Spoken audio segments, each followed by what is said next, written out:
Breaking NFL news, the Browns announcing that they plan on starting Deshaun Watson in Friday's preseason opener in Jacksonville. Watson suspended 6 games for violating the league's personal conduct policy.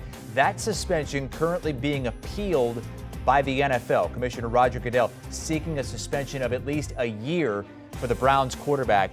But the Browns saying he will play this Friday if that NFL suspension does not come down sooner. All right, Chris Hassel joined by Pete Prisco. Pete, what are the Browns doing here in your ascension? Well, if he's available, you have to play him. I get it. I'm surprised, to be honest with you, Chris, that the league hasn't made a decision yet. And, you know, they talk about integrity of the game all the time.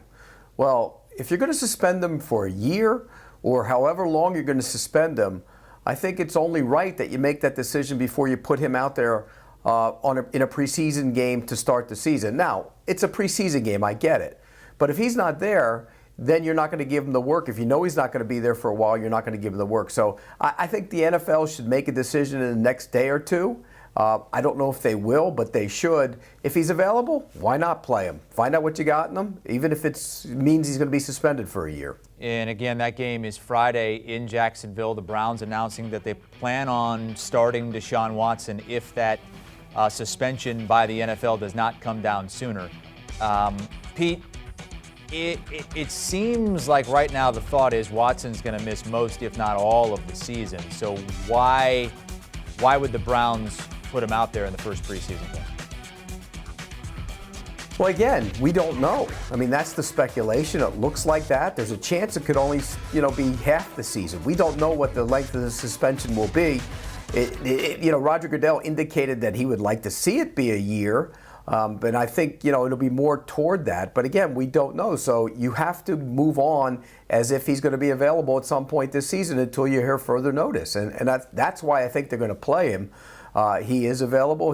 If the suspension doesn't come down before then, why not play him? So I understand the Browns' standpoint on this. What I don't understand is the league. I mean, again, integrity of the game, fairness of the game. You have to sit here and say, okay, if he's not going to be available, make that decision and allow the Browns to get on with their season if he's not going to be there the entire season. And maybe that will happen by the time the game starts. We already knew that Deshaun Watson was going to be traveling with the team to Jacksonville, but we're just finding out that they do plan on starting him in that game if he's available, if that NFL suspension does not come down sooner.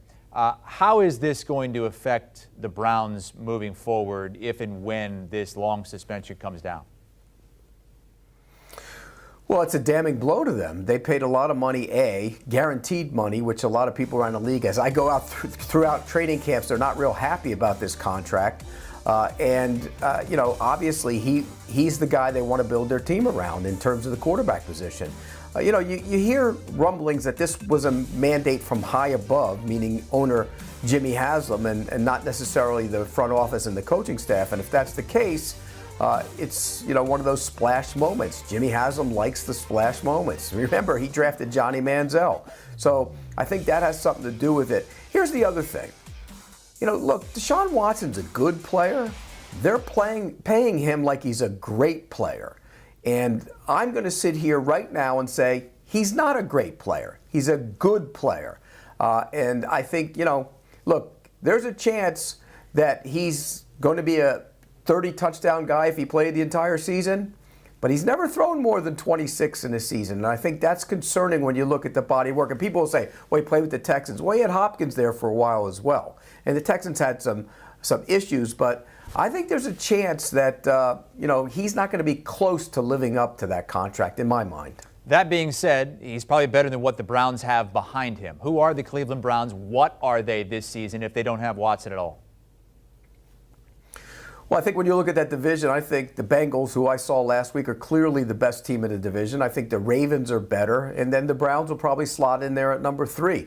If they don't have Deshaun Watson and Brissett has to play, or whoever plays, if they make a move to go get Jimmy Garoppolo or somebody along those lines, then I think they're still the third team. The Steelers, they're going to be feisty. They're going to be tough. That's who they are. but they're the 4th team. So if I look at the division top to bottom, Bengals 1, Ravens 2, Browns 3, and then the Steelers. And if Watson plays, I think the Browns will push to get ahead of the Ravens, but I don't think they're better than the Bengals, even if he does play. And oh, by the way, Joe Burrow is a better quarterback. All right, that's Pete Prisco with us here on HQ. The Browns saying they plan on starting Deshaun Watson if he isn't suspended by the NFL before Friday's game against Jacksonville. By the way, that suspension is at 6 games. NFL wants it to be longer. We'll find out if that suspension comes down before their preseason opener. Pick 6 podcast with Will Brinson. Check it out. Do you want a sports network that delivers everything that matters about the game? The highlights, the picks, the instant analysis, no yelling, no fake debates, no politics. Hit the subscribe button and never miss a moment.